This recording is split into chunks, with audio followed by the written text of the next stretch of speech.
नमस्कार। आप सभी का आज सत्संग में स्वागत है।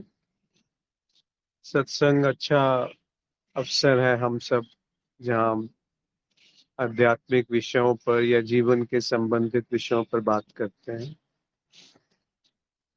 एक प्रश्न आया है, वहां से शुरू करेंगे। इस बीच यदि कोई कुछ कहना चाहे तो अनम्यूट करके कह सकते हैं या फिर संदेश भी भेज सकते हैं।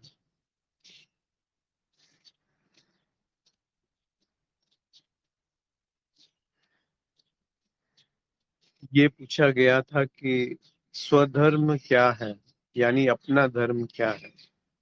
इसको कृपया विस्तार में बताएं। स्वधर्म में आने से पहले ये जानना आवश्यक है कि धर्म क्या है, तभी तो स्वधर्म की बात कर पाएंगे।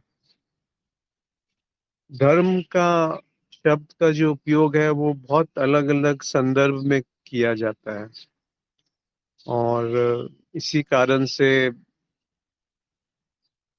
उसको पहले जानना आवश्यक है कि धर्म से क्या आशय है जब धर्म कहा जाता है। तो जैसे साधारण भाषा में धर्म का अर्थ होता है रिलीजन, यानी आप हिंदू हैं या मुस्लिम हैं तो उसको भी धर्म कहते हैं। पर वो बात यहाँ हो नहीं रही है।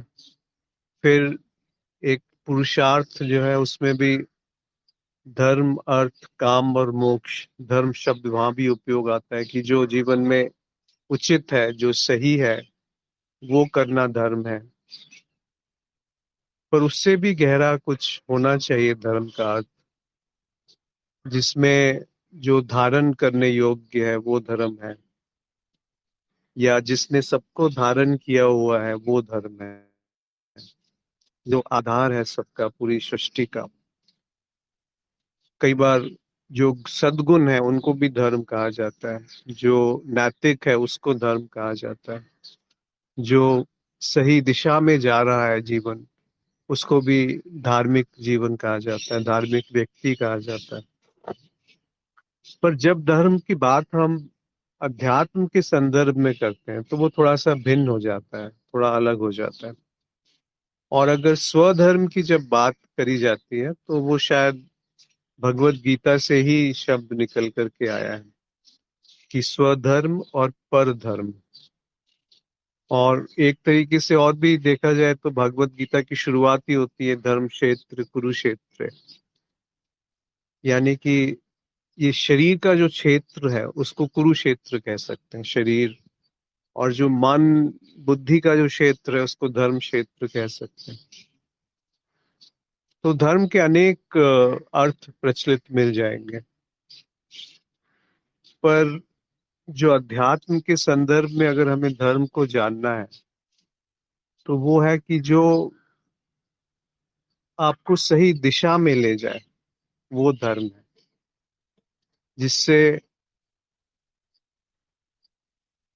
जीवन में दुख या परेशानियां या चिंता कम होने लगे, उसको धर्म कहा जा सकता है।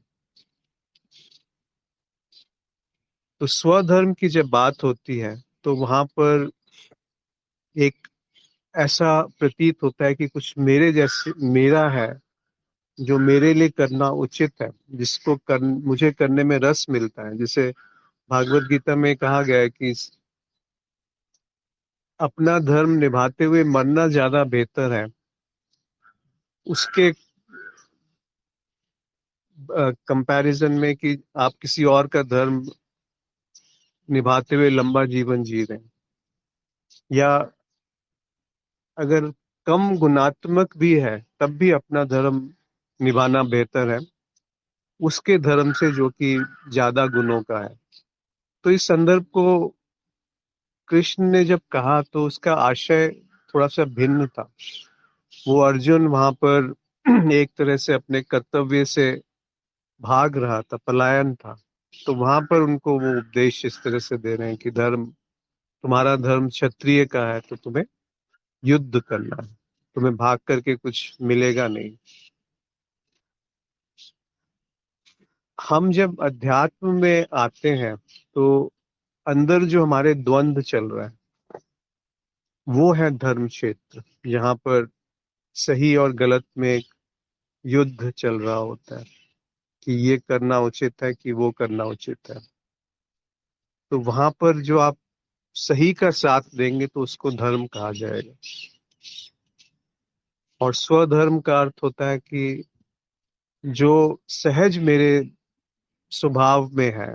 जैसे कुछ लोग गाना अच्छा गा लेते हैं, कुछ लोग कुछ और ऐसी कलाएं हैं जो उनके अंदर सहज रूप से आती हैं। तो वो उसी में अगर वो अपना समय व्यतीत करें, उसी में अपना जीवन की धारा को बहने दें, तो वो स्वधर्म का पालन हो गया। इस तरीके से धर्म को जानना एक तरीका है। और दूसरा है कि जो मैं है वहां पर अगर हम दृष्टि लेके जाएंगे, क्योंकि स्व में मैं आ गया कि मेरा धर्म क्या है। तो जब मेरी बात आ गई, जब मेरा वहां पर आ गया, तो मैं भी एक तरीके से प्रकट हो गया। जब भी धर्म आएगा तो वहां पर मैं अभिव्यक्त होने लगता है।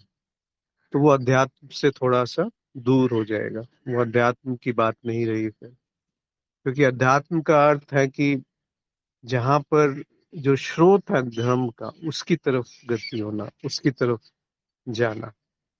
अगर धर्म कहा ही जाए तो धर्म यही है जहां पर मैं के स्रोत तक पहुंचा जा सके, क्योंकि वही तो दुख का कारण है, या दुखों से मुक्ति धर्म है। और स्वधर्म और परधर्म में, दोनों में कुछ क्रिया आ जाती है, कुछ करने वाला आ जाता है। ऐसा कुछ होता है जो कुछ वहां पर कहा जा रहा है, किया जा रहा है, या कुछ लक्ष्य है, कुछ प्रयास है। तो अगर एक ही एक जगह ये भी कहा है अहिंसा परमो धर्म, यानी कि अहिंसा ही सबसे बड़ा धर्म है। पर अहिंसा का भी आधार आप देखेंगे तो वो है प्रेम। तो इसको अगर दूसरे शब्दों में कहा जाए तो प्रेम ही परम धर्म है। अगर प्रेम नहीं है तो अहिंसा नहीं हो सकती, सहज रूप से अहिंसा नहीं हो सकती। अहिंसा का हम दिखावा कर सकते हैं, उसको व्यवहार में ला सकते हैं, पर अंदर से जो उपजती है सहज रूप से, वो है स्व धर्म, जहाँ पर प्रेम सहज रूप से उपजेगा। और यहाँ पर भी प्रेम बिल्कुल स्पष्ट होना चाहिए। वो प्रेम नहीं जो द्वैत की भाषा में प्रेम कहा जाता है, कि कोई प्रेम कर रहा है और किसी से प्रेम हो रहा है। यहाँ प्रेम का अर्थ है अद्वैत का होना, जहाँ पर अपने में और दूसरे में कोई भेद ना रहे। ये भेद है वो विसर्जित हो जाए, वो प्रेम है। जब वो एकत्व दिखने लगे कि जो मैं हूं वही तो दूसरा व्यक्ति भी है, इस तरह से जब दृष्टि एक हो जाती है तो उसको प्रेम कह सकते हैं। तो धर्म का जो स्रोत है वो प्रेम है। और वही सही मायने में स्वधर्म हो सकता है अध्यात्म की दृष्टि से। बाकी जो व्यवहार में स्वधर्म है वो तो अलग अलग हो सकते हैं। पर यहाँ पर भेद नहीं है। यहाँ पर अगर आप सार्वभौमिक रूप से देखेंगे तो एक ही चीज पता चलेगी कि अगर प्रेम है तो आप सही मायने में धार्मिक हैं। फिर उसमें आप जैसा भी कुछ नहीं रहा, फिर जो है वो बस है। उसमें वो विलय हो गया मैं का। तो मैं का विलय ही धर्म है। फिर उसमें स्व और पर धर्म जैसा भी नहीं रहता, क्योंकि स्व और पर उसमें है ही नहीं। अगर उस धर्म की तरह हम दृष्टि लेके जाएं और उसे जीवन में उतरने का एक अवसर दें। ऐसा कुछ है जो अगर धर्म के बारे में परिभाषा दी जाए। बाकी तो जैसी बात कही कि अलग अलग लोग उसका अलग अलग अर्थ निकालेंगे। और धर्म है जो धारण करने योग्य है, ये भी एक उसकी परिभाषा है। जिसने सबको धारण किया है वो धर्म है, ऐसे भी कह सकते हैं। तो आप अपनी स्वयं की परिभाषा बना लीजिए जो उचित लगती है। जिसमें आपको रस आता है। किसी और से परिभाषा लेकर के उसमें क्या रस आएगा? स्वयं देखिए जीवन में अभी जो घट रहा है उसमें धर्म कहाँ है? और धर्म यानी क्या? धर्म यानी केवल नैतिक अनैतिक में जो विभाजन है उसको धर्म कहेंगे तो बहुत संकीर्ण या छोटी सी परिभाषा हो जाएगी। वो सही करना और गलत से दूर भागना वो भी एक छोटी सी बात होती है, क्योंकि वहां पे करने वाला बना हुआ है, वहां पे एक कर्ता भाव बना हुआ है, वहां पर एक लक्ष्य बना हुआ है। उसमें कुछ ना कुछ मलिनता आ जाती है, उसमें कुछ ना कुछ दोष या त्रुटि आ जाती है, क्योंकि वो विभाजन है, वहां पर भेद दृष्टि बनी हुई है, उसका विसर्जन नहीं हुआ। तो धर्म की जो शुरुआत होती है वो है भेद के विसर्जन से, यानी कोई विभाजन जब दिखना बंद हो जाए। आप बाहर बेशक व्यवहार कर सकते हैं जैसा उचित है, पर अंदर से आप जानते हैं कि कोई विभाजन नहीं है मुझ में और उस व्यक्ति में जिससे मैं व्यवहार कर रहा हूँ। तब वो प्रेम है जिसको हम धर्म कह सकते हैं। वो प्रेम ही धर्म का आधार है। प्रेम की अभिव्यक्ति को ही धर्म कह सकते हैं। और उसमें जो हो जाए सही वो अच्छा है। फिर उसमें सही गलत कहना भी थोड़ा सा ठीक नहीं लगता। और वही स्वधर्म है। स्व यानी मैं, और मैं जब विसर्जित हो जाए तो जो रह जाए वो स्वधर्म है, या वही धर्म है। स्व की फिर आवश्यकता नहीं है वहां पे जोड़ने की उसको। फिर स्वधर्म और पर धर्म दोनों में विभाजन नहीं रहता। जो होगा वो सहज होश और प्रेम के साथ, जो भी उचित होगा वो जीवन में बहने लगेगा। इसके लिए अनेकों मार्ग हैं जिसमें एक ही जगह आप पहुंचते हैं। कुछ लोग बुद्धि का उपयोग करके ये जान जाते हैं कि सब कुछ मिथ्या है, और जैसे ये जानते हैं कि जो भी है वो बदल रहा है, तो वो क्या है जो बदल नहीं रहा, उस तरफ जब दृष्टि होने लगती है तो फिर विभाजन वहां पे मिटने लगेगा, भेद मिटने लगेंगे। और दूसरा मार्ग है जो भक्ति का मार्ग है, जहाँ पर आप किसी से प्रेम करते हैं एक सांकेतिक रूप से, और धीरे धीरे वो जिससे आप प्रेम करते हैं और जो प्रेम कर रहा है, उन दोनों के बीच में जो दूरियां हैं वो मिटने लगती हैं। वो आप ही हो जाता है जो प्रेम कर रहा है और जिससे प्रेम किया जा रहा है, उनमें कोई भेद नहीं रहता। वो ऐसे ही ध्यान में जब ध्यान ही गायब हो जाता है, ध्यान करने वाला नहीं रहता, केवल ध्येय रह जाता है, तो ध्यान फलीभूत होने लगता है। तो सारे मार्ग देखिए एक ही तरफ जाते हैं, जो कि एकत्व का मार्ग है, जहां पर कोई भेद नहीं। उस अभेद को धर्म कहा गया, उस अभेद को प्रेम कहा गया। और वही जो है वो आप संसार भी वही है, क्योंकि अगर उस भाव से आप संसार में रह रहे हैं तो वही अभिव्यक्ति है। और अगर उसी भाव से आप अपने आप अंदर डूब रहे हैं, एकांत में हैं, तब भी आप उसी भाव में हैं, यानी कि उस प्रेम के सरोवर से डूबे हुए हैं, उससे नहाए हुए हैं।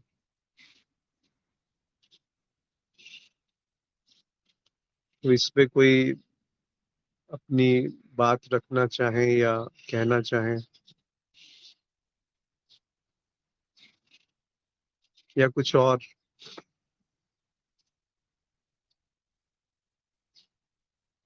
अन्यथा एक तो बहुत सुंदर कथन है, इसी से संदर्भ थोड़ा बहुत मिलता जुलता, जो एक दरिया साहब करके संत हुए थे बिहार में, उन्होंने लिखा है। उनसे पूछा गया कि साधु, जब किसी साधु से पूछा जाता है कि तुम्हारी जाति क्या है, तुम्हारा धर्म क्या है, तुम्हारे माता पिता कौन है, तुम्हारा कार्य क्या है? तो उन्होंने बहुत सुंदर सा जवाब दिया, और उसमें और भी बहुत सारी चीजें लिखी हैं। उन्होंने कहा, जात हमारी भ्रम है। कई जगह जात हमारी भ्रम है की जगह प्रेम है लिखा हुआ आता है। जात हमारी प्रेम है, माता पिता है राम, गृह हमारा शून्य में, अनहद में विश्राम। यानी हमारा जो धर्म है वो प्रेम है। जो वृहद है उसको भ्रम कहते हैं, और वृहद तभी होता है जब विभाजन नहीं होता, तभी तो सबसे ज्यादा वृहद दृष्टि आ सकती है। तो वो हमारा धर्म है। और मात पिता है राम, यानी कि राम यानी प्रकाश का जो स्रोत है, जो पुंज है, वो राम है। यानी होश, यानी जागरण, यानी सजगता, वो राम है। गृह हमारा शून्य में, जो शून्य है, जहां पर फिर वही बात आती है, कोई भेद नहीं है, शून्य, कुछ है ही नहीं वहां पर। एक ये है, या जो कुछ भी है वो शून्य है, उसका जो तत्व है वो शून्य है। वहां पर भी आप तत्व में जाएंगे तो कोई भेद नहीं मिलेगा। आप एक भौतिक रूप से भी एक किसी भी पदार्थ को तोड़ते जाएंगे तो वहां पे एटम मिलेगा, उसको भी तोड़ेंगे तो सब एटम मिलेंगे, वहां पे कोई भेद नहीं मिलेगा फिर आपको। उसी से तो पूरा ये विविधता आई हुई है संसार में। और अनहद में विश्राम, यानी जो हद से परे है, जिसकी कोई सीमा नहीं है, वहां पर मेरा बसेरा है, वो मेरा घर है। तो इसको थोड़ा शुरू से समझते हैं कि क्या कहा गया है इस पूरे जो पद है उसमें। रतन अमोलक परख कर, रहा जौहरी धाक थाक, दरिया तहा कीमत नहीं, उन्मन भया अवाक। हम लोग मोल भाव करते रहते हैं सब जगह, इसमें मेरा फायदा क्या है, इसमें इसकी कीमत क्या है, वो परखते रहते हैं। और उस परखने में जो जौहरी है वो थक जाता है। बहुत सरल भाषा का उपयोग किया है कि हम अगर बुद्धि का बहुत अधिक उपयोग करेंगे तो कुछ मिलेगा नहीं, केवल थकान, निराशा हाथ आएगी। और अगर हम हर एक चीज का मोल भाव करेंगे, और उसका मोल कर रहे हैं जिसका कोई मोल है नहीं,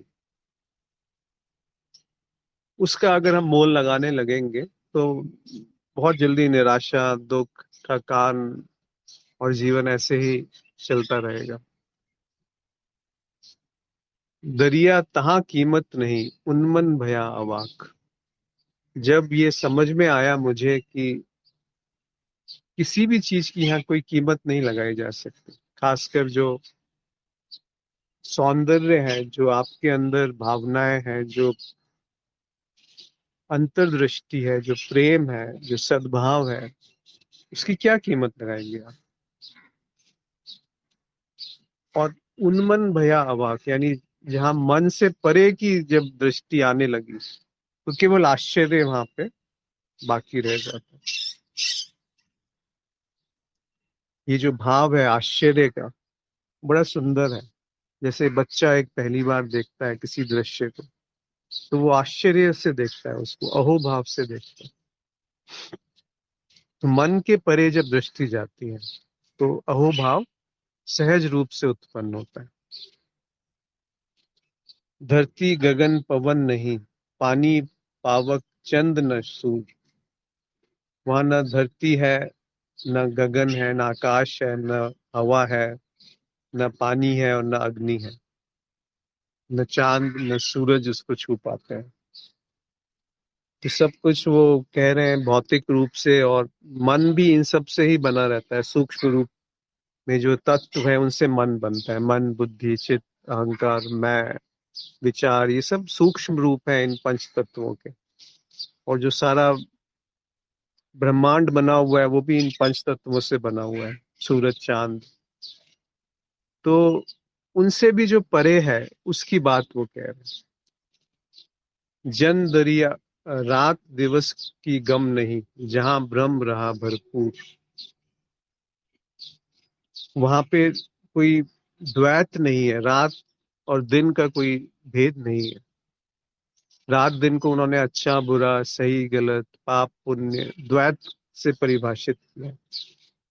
कि वहां पर रात है तब भी आपको गम नहीं है, और दिन है तब भी गम नहीं है, दुख नहीं है। मतलब जहां भ्रम रहा भरपूर, भ्रम को आप प्रेम से बदल सकते हैं शब्द को, तो जहां पर केवल प्रेम ही भरपूर बचा रहा, पाप पुण्य सुख दुख नहीं। अब वो धर्म अधर्म की बात ही खत्म हो गई। स्वधर्म परधर्म वो भी छूट गया, क्योंकि पाप और पुण्य में कोई भेद नहीं, सुख और दुख में कोई भेद नहीं। हम समझते हैं सुख को पकड़ के रखें और दुख से दूर भागें, पर दरिया साहब कह रहे हैं कि ना, सुख सुख में भी मुझे उतनी ही संतुष्टि है जितनी दुख में संतुष्टि है। मैं भाग नहीं रहा सुख से, सुख के पीछे नहीं भाग रहा और दुख से दूर नहीं भाग रहा। ना मैं पाप के से दूर भाग रहा हूँ, ना पुण्य से दूर भाग रहा हूँ। जहाँ कोई कर्म न काल, वहां पे कोई कर्म नहीं है, और ना वहां पे समय है। जन दरिया जहाँ पड़त है, हीरों की टकसाल। टकसाल का अर्थ होता है जहाँ पे सिक्के को गलाया जाता है, वो जगह। तो जहाँ हीरे भी गल जाते हैं, उनकी भी कीमत नहीं रहती, फिर से वो प्रकट होते हैं। तो हीरो का अर्थ है सद्भावना किसी के प्रति। जो सबसे बड़ा हीरा है, उसका भी कोई भाव नहीं रहता वहां, उसकी भी कोई महत्व नहीं रहता, वो भी गलता रहता है और उपजता रहता है। जीव जात से बिछड़ा, धर पंच तत्व को भेक। भेक यानी भेष। और मैं जीव हूं ये बात, और मैं यहाँ जन्मा हूं और यहाँ मृत्यु होगी, वो सब छूट छूट गए जहां पर। और पंच तत्व का जो भेष है वो भी अब रहा नहीं। उसको कहते हैं दरिया निज घर आइया, वो मेरा घर है। पाया ब्रह्म अलेख। अलेख मतलब जिसका कोई लक्षण नहीं है, उस प्रेम का कोई लक्षण नहीं है, उस ब्रह्म का कोई लक्षण नहीं है। न लक्ष्य है न लक्षण है, वहां पर वो पाया मैंने। आंखों से दिखे नहीं, शब्द न पावे जान। आंखों से दिखता नहीं है, यानी उसको आप आंखों से नहीं देख सकते। आंखों का अर्थ है कि किसी भी इंद्रिय से नहीं जान सकते उसको, सुन नहीं सकते, देख नहीं सकते, स्पर्श नहीं कर सकते, पर वो है सब जगह। शब्द न पावे जान, और ना उसको आप किसी बाहरी इंद्रिय। आंखों का अर्थ है जो इंद्रियां, पांच इंद्रियां हैं और अनेकों इंद्रियां हैं। और शब्द का अर्थ है जो बाहर से तत्व है जो उन इंद्रियों में ग्रहण किया जा रहा है। तो ना वो तत्व है जिसको ग्रहण किया जा रहा है, और वो ना इंद्रियां हैं जिनसे उस तत्व को जाना जा रहा है।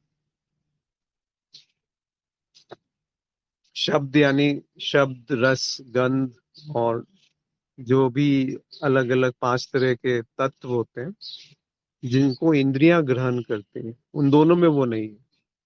मन बुद्धि तहाँ पहुंचे नहीं, और ना मन और बुद्धि वहां पहुंच सकते हैं। कौन कहे सैलान, उसका ठिकाना, उसका उसका उसके गुण कौन कहेगा कि वो क्या है। क्योंकि ना तो वहां पे कोई इंद्रियां पहुंच सकती है, ना पंच तत्व पहुंच सकते हैं, ना मन बुद्धि पहुंच सकती। माया तहाँ न संचरो, माया भी वहां नहीं पहुंच सकती जहां ब्रह्म को खेल, जहां से वो खेल शुरू हो रहा है। जन दरिया कैसे बने, रवि रजनी का मेल। रवि यानी सूरज, और रजनी यानी रात। तो इन दोनों का मेल कैसे संभव है? अगर रोशनी है तो अंधकार नहीं है, तो रोशनी कैसे जानेगी कि अंधकार क्या है? होश कैसे जानेगा कि बेहोशी क्या है? जात हमारी ब्रह्म है, मात पिता है राम। ग्रह हमारा शून्य में, अनहद में विश्राम। तो ये बड़े अच्छे से पद होते हैं जो आपको अपने अंदर एक डुबकी लगाने के लिए प्रेरित कर सकते हैं।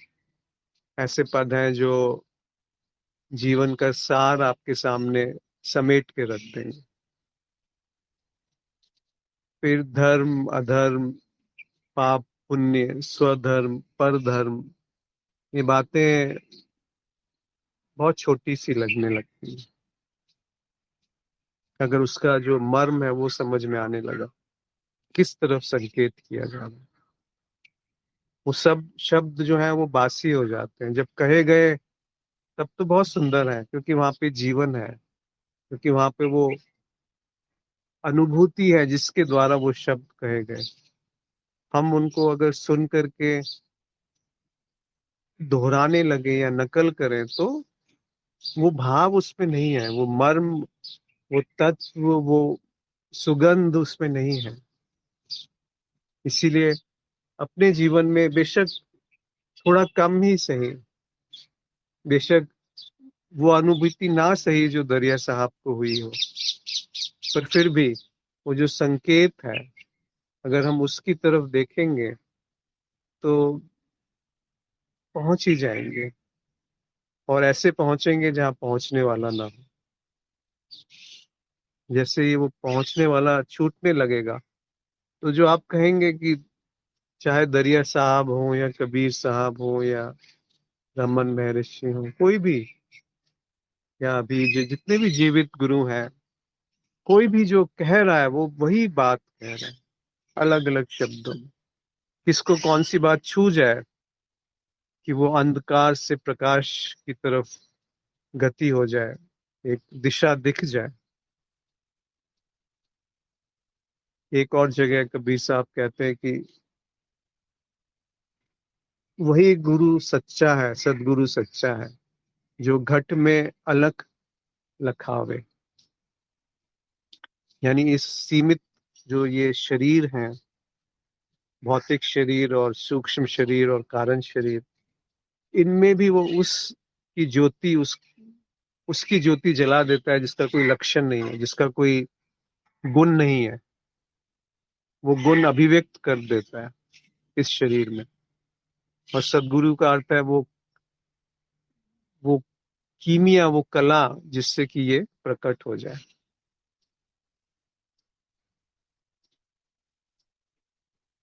जहां पर वो दृष्टि की तरफ संकेत है, पर वो संकेत मात्र ही काफी नहीं है, उसको आपको स्वयं जीवन में देखना पड़ेगा, स्वयं अपने अनुभवों से आंकना पड़ेगा, बुद्धि का उपयोग करना पड़ेगा अंततः। पर आप ये पाएंगे कि ये बुद्धि और अनुभव भी उस तरफ नहीं ले जा पाएंगे जो जिसकी बात कही जा रही है। फिर ऐसे ही काव्यात्मक रूप से वो कहते हैं कि जहाँ शब्द नहीं पहुंच सकते, जहाँ इंद्रियां नहीं पहुंच सकती, जहाँ मन बुद्धि नहीं पहुंच सकते, उसका कैसे कोई ठिकाना बताए। या हमारी जाति जो है वो प्रेम है, हमारे माता पिता जो है वो होश है, वो सजगता है। मेरा जो घर है वो शून्य में है, जहाँ कोई भेद नहीं है और जिसकी कोई हद नहीं है, वहां पे मैं विश्राम कर रहा हूँ। ये है साधु का परिचय, जिन्होंने अपने शब्दों में कहा। बहुत ही सुंदर शब्द है और एक संकेत है हमारे लिए कि इनसे कुछ सीख करके अपने जीवन में इसको आंका जाए, उतारा जाए, या उतरने के लिए अवसर दिया जाए।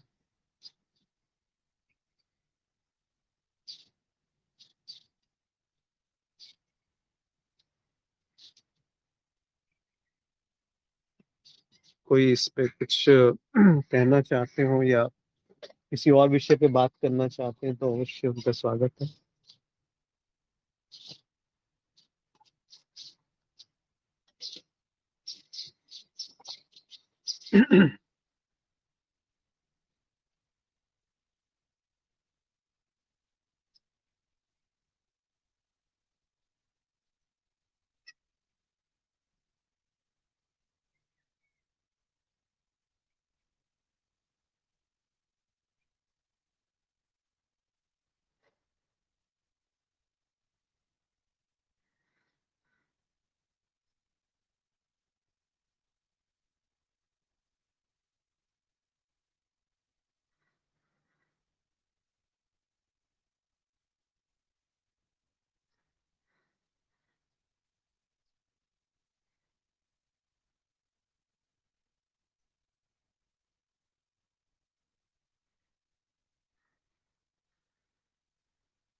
मुझे लगता है सबको स्पष्ट हुआ होगा कुछ, या हो सकता है ना भी हुआ हो, पर एक अपने जीवन में अवसर देके देखिए। और मधु ने पूछा है कि यहाँ पर अनहद किसे कहा गया है। अनहद का अर्थ होता है जो जिसकी कोई हद नहीं है, जिसकी कोई सीमा नहीं है। हद उसे कहते हैं जो सीमित है, जो इंद्रियों से पकड़ में आ जाए उसे हद कहते हैं। जो जैसे शब्द है, उसको जब सीमित करके हम कान सुनते हैं तो वो हद है, क्योंकि वो नहीं है जिसको सुना जा रहा है। जिसको सुना जा रहा है वो कुछ और है, और उसको सीमित करके इंद्रियों में जब समेट दिया और मन ने उसको ग्रहण किया तो वो सीमित है। वो वृहद नहीं है, वो ब्रह्म नहीं है। मतलब कहने के लिए कहा जा रहा है इस तरह से कि वो हद है, वो सीमा है उसकी वहां पर। इससे जो परे है उसको अनहद कहा जाता है, जो वास्तव में तत्व है। एक और जगह कबीर साहब ने कहा है कि हद चले सो मानवा, अनहद चले सो साध। हद अनहद दोनों तजे, ताको भाता अगाध। यानी कि जो हद है वो मनुष्य है, जीव है, वो हद है। और जो उससे पार की तरफ जाने लगता है उसको साध कहते हैं, यानी साधु कहते हैं।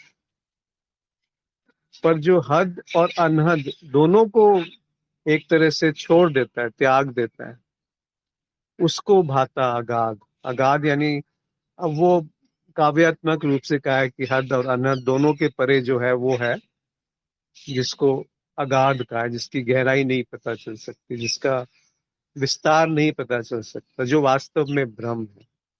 और ब्रह्म और प्रेम एक ही शब्द। अगर वास्तव में आप जानना चाहते हैं ब्रह्म क्या है, तो प्रेम को पकड़ लीजिए, ब्रह्म तक पहुंच जाएंगे।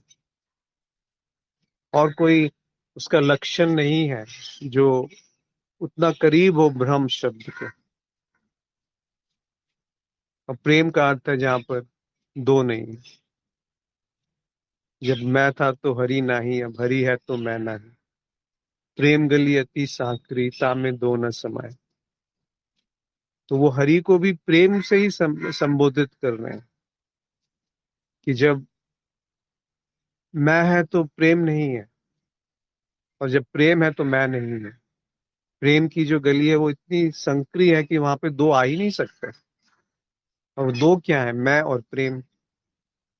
तो मैं का जो विसर्जन है वही प्रेम है। मैं का जो विसर्जन है वही धर्म है। मैं का जो विसर्जन है वही अनहद है, जो हद से पार है। कबीर साहब उसको अगाध भी कह देते हैं, कभी उसको साईं कहते हैं, कभी उसको साहिब कहते हैं, कभी उसको शून्य कहते हैं। ये सारे शब्द जो हैं इनमें नहीं फंसना है। ये कह क्या रहे हैं, बहुत शब्द सुन लिए हमने, बहुत अधिक सुन लिए शायद, जितनी आवश्यकता नहीं है उससे ज्यादा सुन ली, इसीलिए शब्दों में फंस जाते हैं। उसको नहीं देख पाते जो शब्दों के परे है। जैसे अभी कहा ना दरिया साहब ने, आंखों से दिखे नहीं शब्द न पावे जान। वो शब्दों पे नहीं पकड़ में आएगा, उसको आंखें नहीं देख पाएंगी।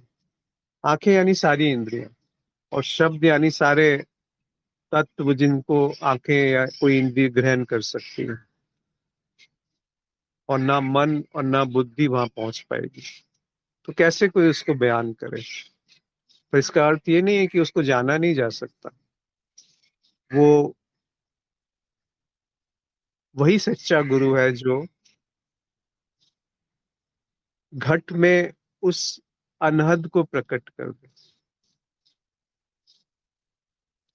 घट अलख लखावे, वो जो अलख है, जिसका कोई लक्षण नहीं है, जो इंद्रियों के द्वारा पकड़ा जाए, ऐसा कोई उसका गुण नहीं है, लक्षण नहीं है, उसका चिन्ह नहीं है, ऐसा कोई जो उसको भी उतार दे, उसमें जो सीमित है, उसको गुरु कहते हैं।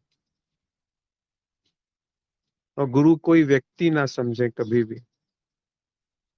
गुरु का अर्थ है वो संकेत मात्र जो अंधकार से प्रकाश की तरफ गति करा दे। अगर हम गुरु के शब्दों को दोहराने लगेंगे तो बहुत अन्याय हो जाएगा गुरु के साथ और आपके अपने साथ।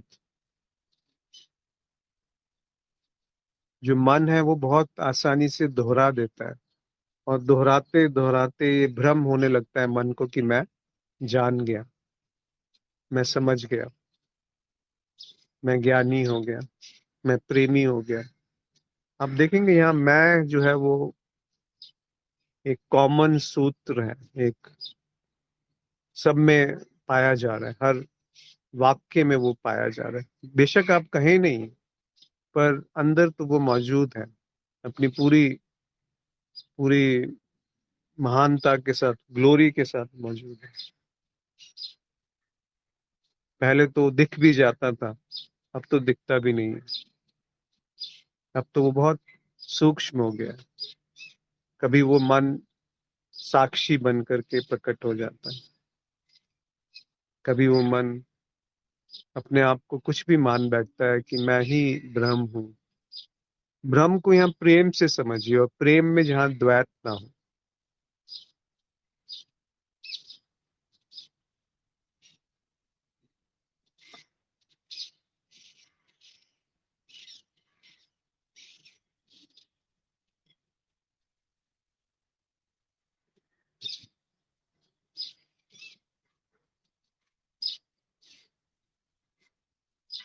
और किसी का कोई अभिव्यक्ति या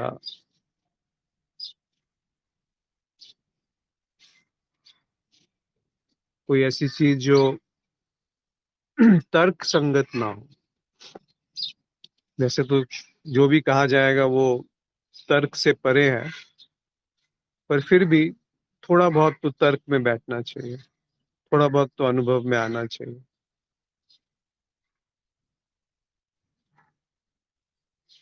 ऐसे कैसे आप बयान करेंगे उसका जो मन और बुद्धि से परे है? ये कहें कि जो मन बुद्धि से परे है, वो उसके बारे में कोई भी कल्पना करना फिर गलती हो जाएगी, एक बड़ी भारी भूल हो जाएगी।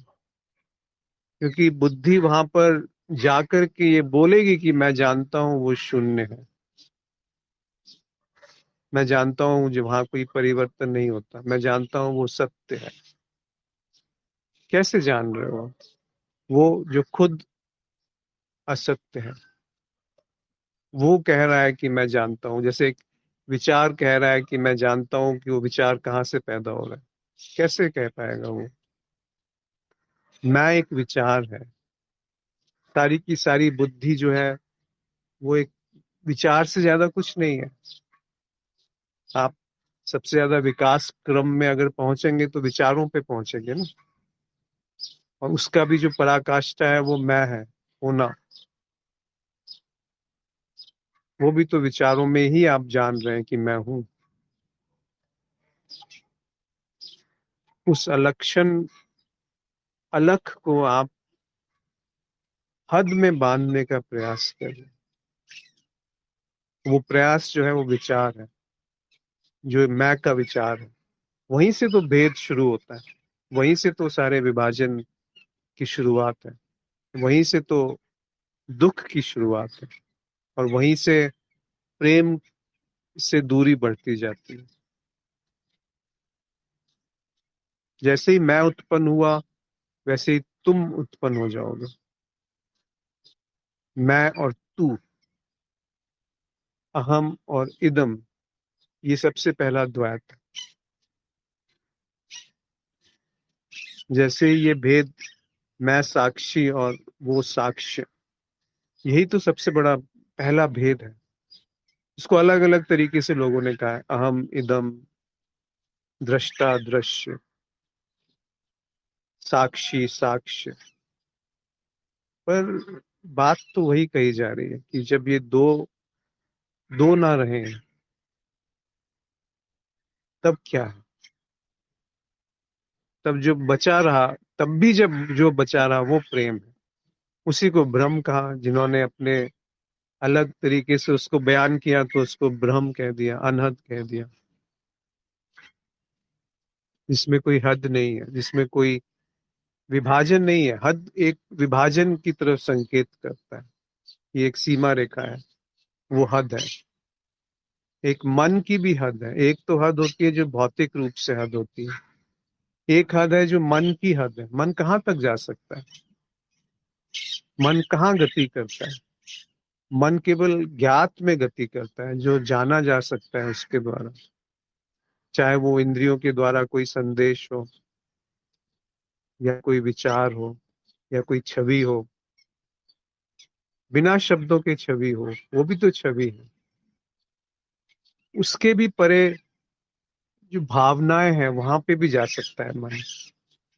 पर उसके परे क्या है? उसके परे मैं है, वहां तक भी जा सकता है मन। पर उसके परे क्या है? वहां पे वो निशब्द हो जाएगा, और वहां पर दो नहीं बचेंगे। उस अद्वैत की बात होती है जब ब्रह्म की बात होती है, जब प्रेम की बात होती है, जब होश की बात होती है। ज्ञान का अंत वहीं पर है जब वो प्रेम की तरफ गति करे। नहीं तो ज्ञान उलझा देगा, एक भ्रम पैदा कर देगा कि मैं जानता हूं कि मैं कौन हूं। कैसे जानोगे तुम कि तुम कौन हो? और एक बार वो पकड़ लिया, वो अंतर्दृष्टि आ गई, तो उसमें कोई संदेह नहीं रहेगा। फिर नहीं कह पाओगे कि जो भी है वो मैं ही हूं। ये कहने में भी सुंदरता आ जाएगी।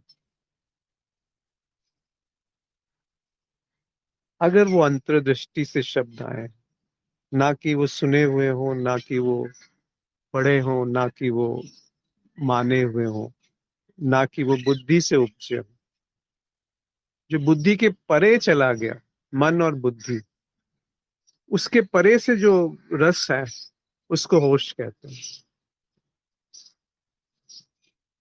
उसी को प्रेम कहते हैं, उसी को धर्म कह सकते हैं।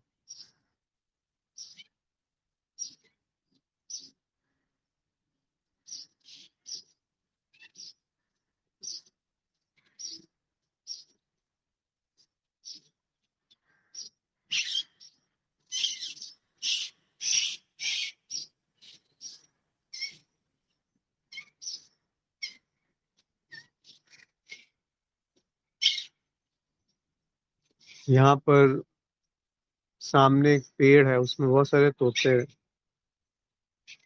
आते हैं, कौवे भी हैं। तो वो बहुत शोर करते रहते हैं बीच बीच में। तो वो जो बात कर रहे हैं एक दूसरे से, क्या उसमें प्रेम नहीं है? हो सकता है लड़ाई भी कर रहा हूँ, पर वो एक, जहां पर लड़ाई और प्रेम दोनों खो जाए, वो है वो प्रेम। अभिव्यक्ति में उसकी कोई रस नहीं है, और अगर वो रस को पकड़ लिया तो हर अभिव्यक्ति में वो रस है। अगर केवल व्यवहार को पकड़ लिया तो उस तक नहीं पहुंच पाओगे जहां से वो, उसका जो स्रोत है। और स्रोत को एक बार देख लिया तो व्यवहार में रस है। हर व्यवहार में वो एक गंध की तरह फैल जाएगा। एक, क्या कहते हैं उसे, सुगंध की तरह फैल जाएगा।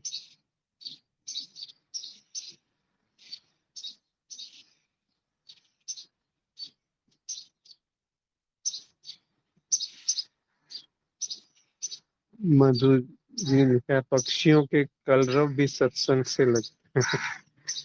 सत्संग भी समझिए, देखिए जो सत है उसका संग, और सत वो है जो कभी जाना नहीं जा सकता मन से या बुद्धि से।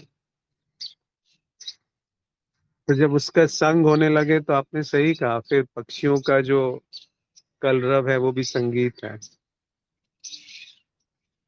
क्योंकि वहां पर प्रेम है, क्योंकि वहां पर अनहद है, वहां पर शून्य है, और वही शून्य इस कलरव में प्रकट है। अगर वो जुड़ाव आप एक फूल से, एक पक्षी से नहीं कर सकते, तो आप मनुष्य से कैसे जुड़ेंगे? तो आप अपने आप से कैसे जुड़ेंगे?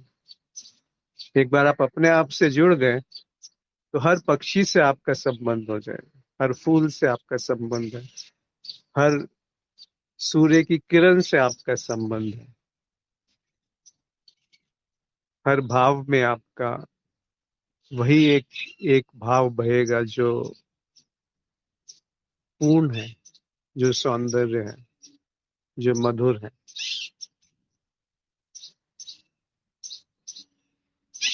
वो पाप और पुण्य से परे है, सुख और दुख से भी परे,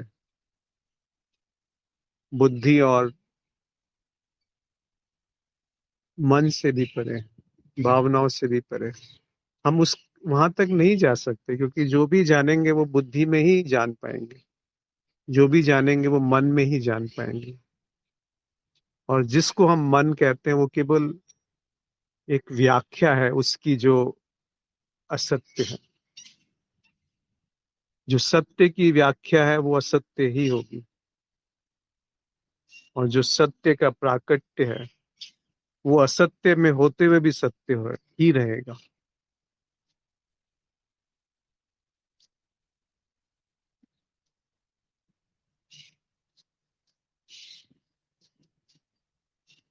ऐसा कुछ घट रहा है।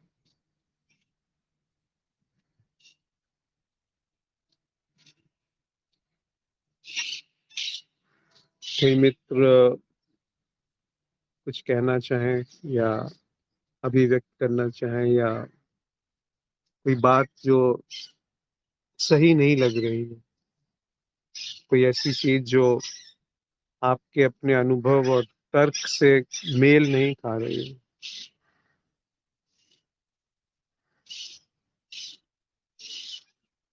पर अनुभव और तर्क को भी थोड़ी देर के लिए हमें छोड़ देना चाहिए। जहां ना अनुभव पहुंच पाए ना तर्क पहुंच पाए, उस जगह पे विश्राम है, उस अनहद में विश्राम है, उस शून्य में घर है। वास्तव जो घर है, वास्तविक जो घर है, वो माता पिता मेरे राम है, वो जात हमारी प्रेम है, वो धर्म हमारा प्रेम है, या भ्रम है। भ्रम को अलग मत समझना प्रेम से कभी भी। अगर भ्रम को आप प्रेम से अलग समझ करके जानना चाहेंगे तो वो एक व्याख्या बन जाएगी, एक कॉन्सेप्ट बन जाएगा, सिद्धांत बन जाएगा।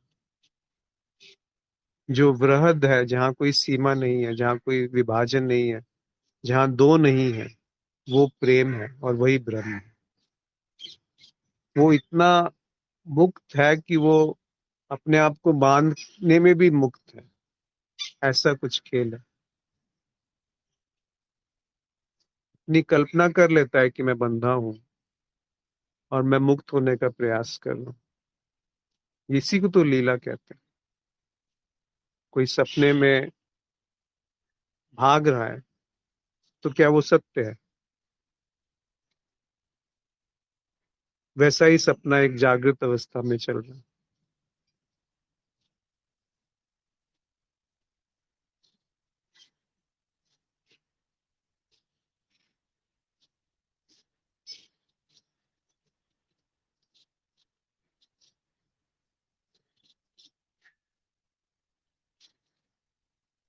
यदि किसी का कोई प्रश्न हो या अभिव्यक्ति हो तो आप साझा कर सकते हैं।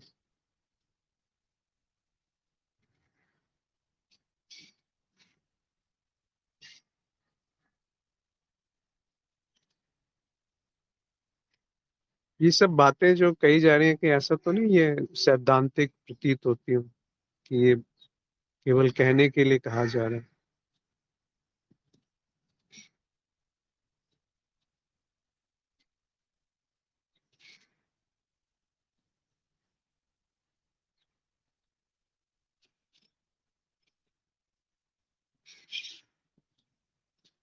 इसका छोटा सा भी एक अंश अगर जीवन में उतर गया तो बहुत आमूल परिवर्तन आएगा। वो ऐसी क्रांति है, वो ऐसा बाढ़ है जिसको रोका नहीं जा सकता, जिसको बांधा नहीं जा सकता। अगर वो नहीं हो रहा तो इसका अर्थ है कि उसको चखा नहीं अभी।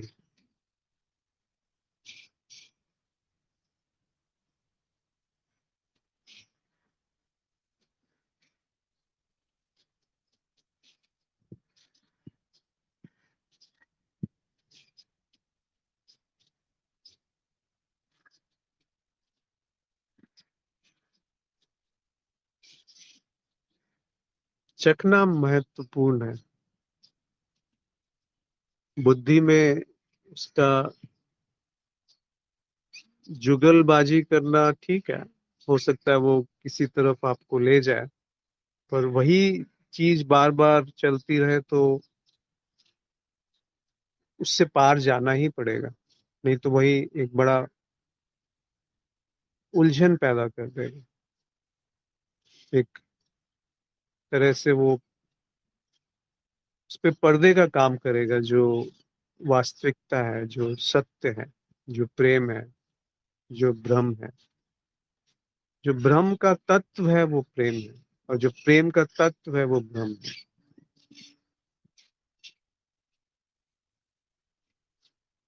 जब कहा जाता है अहम ब्रह्मस्मि, तो वो वास्तव में कहा जा रहा है कि मैं ही प्रेम हूँ। और कोई उसका, आप उससे तर्क कर लेंगे अगर आप ब्रह्म को कुछ और समझेंगे, पर उसको उस तक पहुंच नहीं पाएंगे, क्योंकि तर्क वहां नहीं पहुंच सकता है, बुद्धि वहां नहीं पहुंच सकती।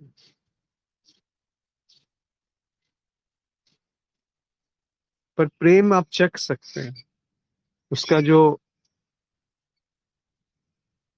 घट में जो अलख को प्रकट कर सके वो प्रेम है। उसका जो प्रकट रूप है वो प्रेम है। जो अनहद है उसका जो प्रकट रूप है वो प्रेम है। और प्रेम प्रकट होते हुए भी अप्रकट है। कैसे आप बयान करेंगे कि प्रेम क्या है? अगर बयान कर दिया तो वो प्रेम नहीं रहा, कुछ और ही होगा वो।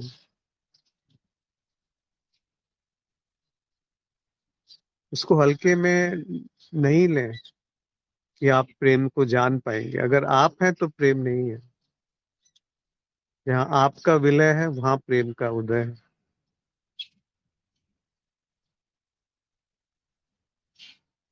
और प्रेम और ज्ञान अलग अलग नहीं होते।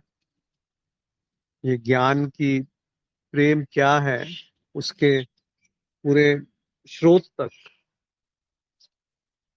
वहां पर वो भेद नहीं है प्रेम में और ज्ञान में। फिर वहां पर कैसा भेद होगा गुरु और गुरु में, या गुरु और शिष्य में, या शिष्य और शिष्य में? वहां भेद ही कहाँ से आएगा? भेद आ गया तो प्रेम नहीं है, फिर तो द्वैत की बात हो गई। एक वो जो प्रेम को जान रहा है, और एक वो जो प्रेम है। इन दोनों में दूरी कहाँ है?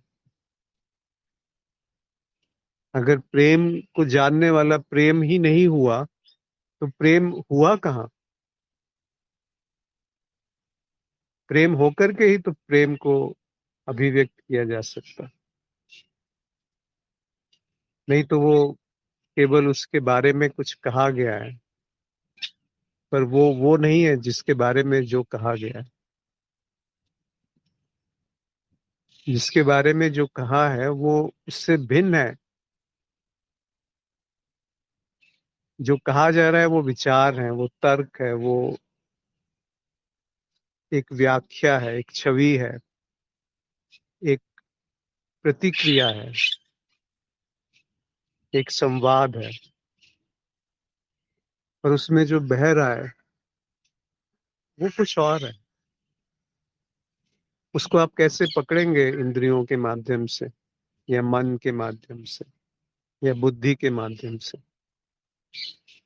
इसीलिए जो दरिया साहब के जो पद हैं बड़े सुंदर हैं। माया तहाँ न संचरो, जहाँ माया नहीं पहुंच सकती, तहाँ जहां ब्रह्म का खेल, जो प्रेम का खेल है उसमें माया नहीं पहुंच सकती। कैसे अंधकार और प्रकाश का मेल होगा? कैसे मैं का और होश का मेल होगा?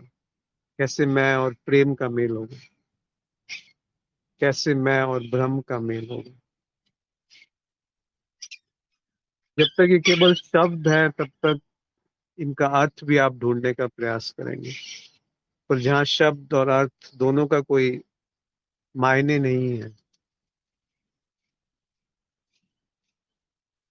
वहां पर प्रेम है। बन्नीता जी ने लिखा है, अहंकार से जहाँ प्रेम, अहंकार शेष जहाँ प्रेम का उदय। जी। जैसे जैसे अहंकार जितनी मात्रा में मिटता जाएगा उतना प्रेम का उदय होता जाएगा। वैसे तो अहंकार का जो आधार है वो भी प्रेम है। आपको अपने आप से प्रेम है ना, वही तो अहंकार है।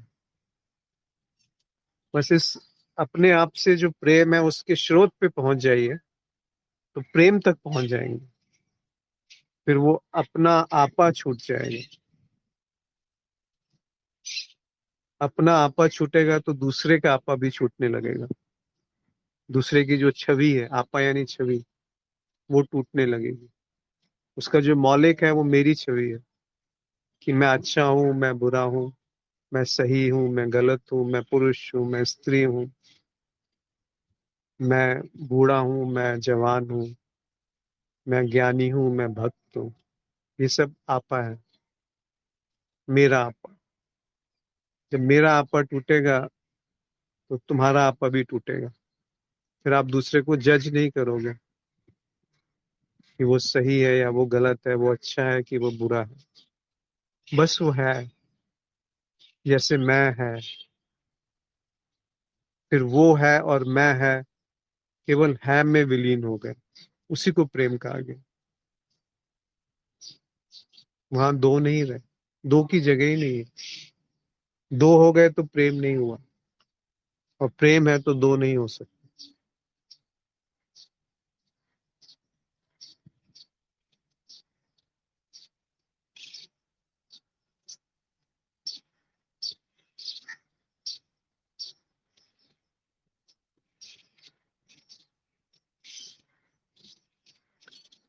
मुझे लगता है किसी का कोई प्रश्न है नहीं, और प्रेम के बारे में क्या ही कहा जाए।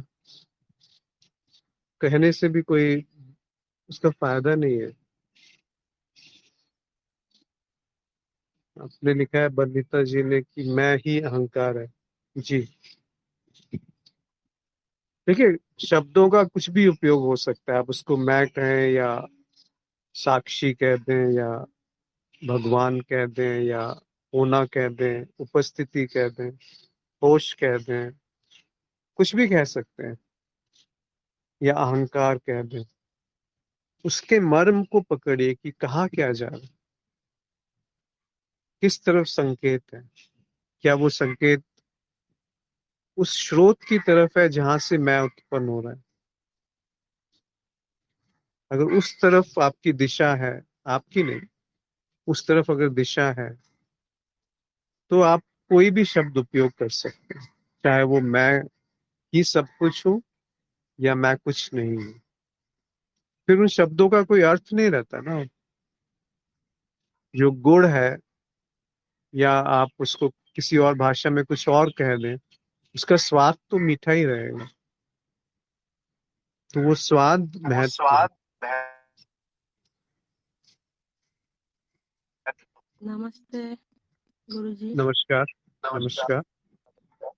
नमस्कार। मैं जो ये पढ़ाई कर रही हूँ सीख रहा है आपसे सबसे, जैसे कि दिन में जब जब मैं मतलब सोती नहीं हूँ तब को जो भी है हर बातों में मेरे को ना ध्यान जाता है, जे उसी को विचार करने लग जाती हूँ। मतलब वो क्या है जे इस बातों से आध्यात्मिक में मिलाना चाहती हूँ, जैसे आप लोगों जो बात गुरुदेव का बात, ऐसे जे ऐसे कैसे हो सकते हैं, एक कितना टाइम लगेगा अरे माया से मेरे को मतलब अलग होना, हर टाइम मन में चलते रहता है, हर जगह का सब विचार, मतलब विचार मतलब है जे आध्यात्मिक में इसी बातों का हर टाइम मन में चलते रहते हैं। चाहे खाना बनाओ चाहे काम पे जाओ चलते ही रहता है, चाहे गाड़ी में जाती हूँ काम पे तब भी चुपचाप वही सोचते रहते हो। मतलब ये बात से मैं निकल नहीं सकती, पता नहीं क्या होता है। दिन रात से ज्यादा टाइम है, जब घर का कोई परेशानी आ जाए कोई टेंशन में हो जाए तब मेरे को ऐसा लगता है चलो ये सब छोड़ो, मैं चुपचाप किसी बात को लेके मतलब जो आप लोग बोलते हैं इसी बात को लेके उधर घुस जाती हूँ। जे ये कैसा है, क्या मन है, क्या मैं हूँ, क्या परमात्मा, क्या आत्मा, ये सब को लेके मैं विचार करती रहती हूँ। तब मेरे को इधर का भी टेंशन खत्म हो जाता है, इसमें मेरे को मजा आता है, मतलब जैसे मैं खुश हूँ। अकेला में मनन चिंतन में बहुत अच्छा फील होता है। नमस्ते। इसको एक उपाय मत बनाइए। ये जो बातें कही जा रही हैं कि ये जीवन में कोई उपाय है आपकी परेशानियों या दुख से दूर होने का। अगर अध्यात्म में कोई लक्ष्य बन गया तो वो अध्यात्म आपको उस गहराई तक नहीं ले जा पाएगा जहाँ पे उसका वास्तविक मर्म के तक पहुंचा जाए। अगर आपके जीवन में परेशानी आती है, दुख आता है, या कुछ ऐसी दिक्कत आ रही है और आप उस कारणवश ये मनन करने लगे और इस तरफ झुकने लगे, तो हो सकता है आपको थोड़ी देर के लिए राहत मिल जाए उससे, पर वो ज्यादा दूर तक नहीं जाएगा। इसको जानने का अर्थ है कि इसमें एक अथाह प्रेम भाव होना, इसमें एक प्यास का उपजना है। किसी कारणवश नहीं, किसी उद्देश्य के लिए नहीं, किसी जगह पहुंचने के लिए नहीं, कुछ पाने के लिए नहीं, कुछ करने के लिए नहीं, कुछ जानने के लिए नहीं, कुछ होने के लिए नहीं, और ना कुछ बनने के लिए। बस वो है, उससे प्रेम है। प्रेम को आप कैसे परिभाषित करेंगे कि वो किस लिए है? वो बस है। वैसे ही अध्यात्म का अगर मर्म समझ में आ गया तो संसार भी अध्यात्म है। संसार और जो अध्यात्म है उसमें कोई भेद नहीं है। संसार ही निर्वाण है। अगर कोई समझे कि एक शब्द बड़ा सुंदर आता है जिसको कहते हैं भोग। भोग का अर्थ है कि जो हम साधारण तरीके से समझते हैं कि किसी को इंद्रियों के द्वारा भोगना, पर भोग का अर्थ होता है प्रसाद। जब आप प्रसाद चढ़ाते हैं उसको भी भोग कहते हैं, कि भोग लगा दो।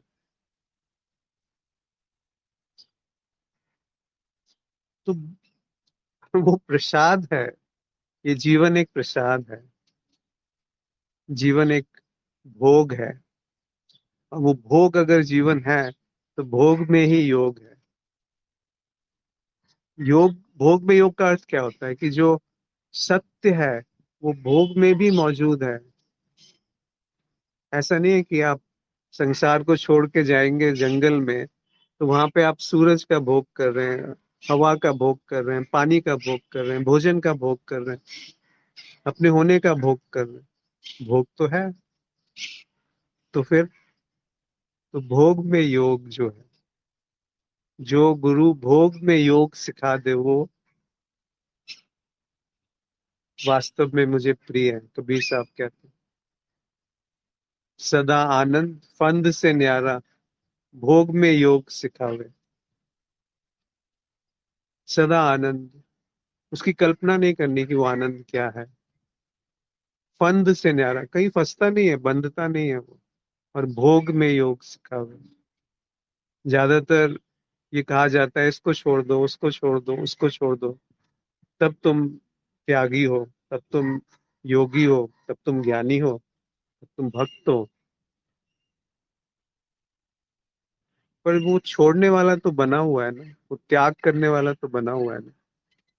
आप क्या कर रहे हो कि इसको एक उपाय की तरह देख रहे हो, इसको एक टूल, एक बैसाखी की तरह उपयोग कर रहे हो। ये इतना सस्ता नहीं है।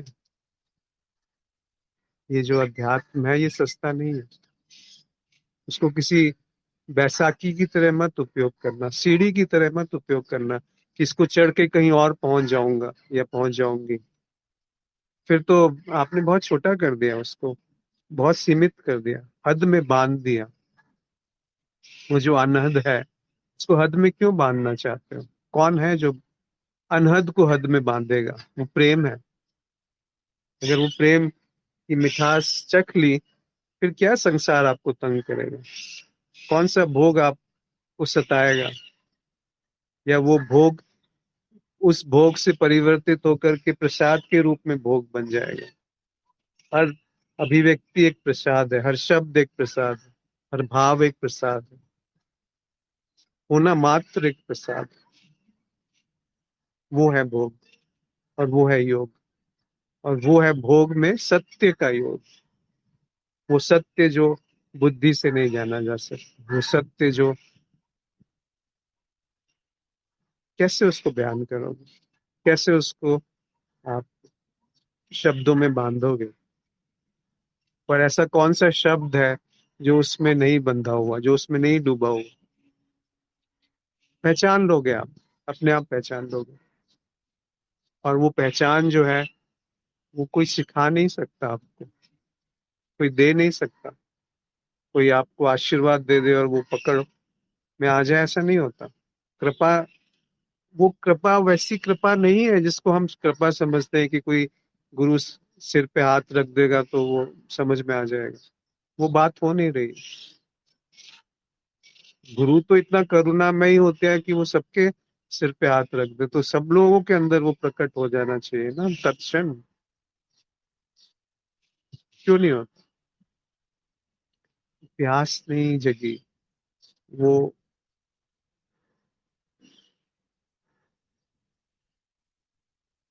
प्यास नहीं जगी। पर अपने आप को कोसना नहीं चाहिए। देखिए, जो भी परिस्थिति है वहीं से शुरू करना चाहिए। बस अपना भाव शुद्ध रखिए कि क्या है जो मैं देखना चाहती हूँ, पाना चाहती हूँ। जीवन क्या है, मेरा होना क्या है, किसको मैं प्रेम समझती हूँ? प्रेम क्या है? क्या मैं प्रेम कर सकती हूँ, या प्रेम मेरे द्वारा एक माध्यम है, मैं जिसका प्रेम माध्यम की तरह मुझसे बह सकता है? क्या कोई प्रेम कर सका है आज तक कभी? प्रेम ने उपयोग किया है इस शरीर का, मन का, बुद्धि का। किसी ने प्रेम नहीं किया। प्रेम के बारे में लोगों ने कहा है, प्रेम को नहीं कहा।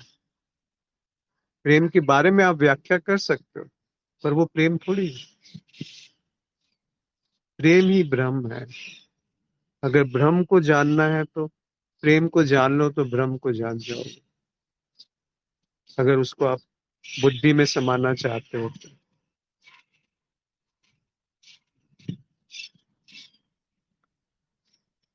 आज यहीं पर समाप्त करते हैं। यदि किसी का कोई प्रश्न है तो कह सकते हैं, अन्यथा आप सबका आज जुड़ने के लिए बहुत आभार। ये जो हवा छूती है, स्पर्श जो होता है, उसको आप कैसे बयान करोगे? ये जो शब्द छू रहे हैं आपको, वो कैसे बयान करोगे? क्या वो प्रेम नहीं है? क्या वो धर्म नहीं है? क्या वो अनहद नहीं है? क्या उसकी कोई सीमा है? विचारों को हटा दो तो सब अनहद है। विचार ही तो वो सीमा पैदा करते हैं कि मैं उससे अलग हूं जो वो शब्द कानों पे पड़ रहे हैं। कहाँ है वो विभाजन? तो इसी के साथ आज रहते हैं कि प्रेम क्या है, बिना मैं के जीवन में प्रेम क्या है, प्रेम और जीवन में भेद क्या है। अगर मैं हट गया, अगर विचार हट गए, तो जीवन में और प्रेम में भेद कहाँ रहा?